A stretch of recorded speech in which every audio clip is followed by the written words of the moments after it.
Bienvenidos al primer episodio del podcast de los contratos en derecho civil, en el que hablaremos de los elementos de validez y existencia que son aplicables a todos los contratos independientemente de su clasificación. Para que pueda existir un contrato, invariablemente deben existir dos elementos. El primero es el consentimiento, que es el acuerdo de dos o más voluntades, que es manifestado sin presiones de forma externa y de forma libre e informada para crear, transmitir, modificar o extinguir derechos y obligaciones. El consentimiento puede ser expresado de manera expresa o tácita. El segundo elemento es que el objeto sea válido y lícito. Un edificio en construcción puede ser un objeto válido y puede ser enajenable. Pero, por ejemplo, el Ángel de la Independencia no puede ser enajenado. Y recordemos también que debe ser lícito. Así, un contrato, aunque tenga voluntad de las partes sobre comprar cocaína, es nulo, toda vez que la cocaína no es un objeto lícito. Se puede obtener un consentimiento de forma tácita y expresa. Así, un contrato entre ausentes se entiende cuando se lleva a cabo por medios electrónicos, tales como telegrama, fax, teléfono o incluso por correo electrónico. La expresión de la voluntad de forma tácita se da cuando el obligado cumple con la obligación y su contraparte cumple con su obligación respectiva, es decir, por la simple realización de lo pactado. Los ausentes pueden celebrar el contrato, pues este se perfecciona según la doctrina cuando el oferente se entera de que su oferta fue aceptada. El consentimiento implica la declaración de los contratantes sobre el alcance de las obligaciones contraídas, aunque la voluntad de los contratantes puede tener consigo una confusión en el alcance de sus obligaciones y derechos. Ahora bien, existen 4 motivos por los cuales se puede invalidar un contrato. 1. Por vicios en el consentimiento. 2. Cuando se haya obtenido el mismo de forma ilegal, por ejemplo, cuando se celebra un contrato para matar a una persona. 3. Cuando una persona sin capacidad para hacerlo celebra un contrato, por ejemplo, un menor de edad o una persona en estado de interdicción, o cuando la persona que celebra no tiene la capacidad legal para enajenar la cosa material del contrato. Y 4. Por error en el consentimiento, puesto que no se manifestó la voluntad en la forma en la que la ley establece.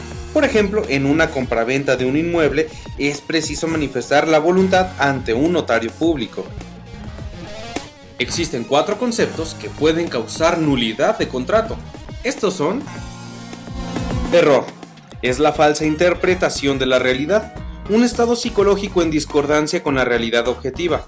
Existen 4 tipos de errores: de cálculo, de hecho obstáculo, de hecho nulidad y de hecho indiferente. Violencia. Cuando el consentimiento se obtiene vía la violencia física o psicológica, aunque aparentemente se encuentre sin vicios. Es decir, obligó a otra persona a firmar un contrato amenazándolo, por ejemplo, de muerte. Temor reverencial. Cuando el consentimiento está viciado debido al respeto que se tiene a la otra persona o por la posición de poder en que se encuentra, y esa persona se aprovecha de eso. Lesión. Cuando una persona se aprovecha de la suma ignorancia, notoria inexperiencia o extrema miseria del otro, obtiene un lucro excesivo que sea evidentemente desproporcionado a lo que él, por su parte, se obliga. Existen 3 razones doctrinales para dar a la forma la categoría de elemento de validez. El primero es la necesidad legal, es decir, la ley exige cierta formalidad para hacer válido un contrato. Los contratos de compra-venta hay que registrarlos ante el registro público de la propiedad y del comercio para que el cambio de propietario tenga efecto. En caso de no hacerlo, el contrato será nulo. La siguiente razón es el perfeccionamiento legal, es decir, solo será legal un contrato cuando se perfeccione por la vía de la formalidad. Un testamento solo será válido cuando se encuentre certificado por un notario público. Incluso un testamento hológrafo será válido cuando un juez verifique su autenticidad. Finalmente, el derecho a una acción de exigibilidad. Un contrato será legalmente exigible o demandable cuando se perfeccione ante una autoridad que tenga jurisdicción para él mismo. La doctrina clásica ejemplifica el matrimonio como un contrato, toda vez que es un acuerdo de voluntades que generará consecuencia de derecho y puede ser nulo y disoluble. es el único contrato que es necesario sea ante un oficial del registro civil para que sea válido. En caso contrario, el matrimonio no será nulo, será inexistente la formalidad revestida de solemnidad en el matrimonio. En México es la famosa epístola de Ocampo. La doctrina advierte que el testamento que no es celebrado con la formalidad también será inexistente.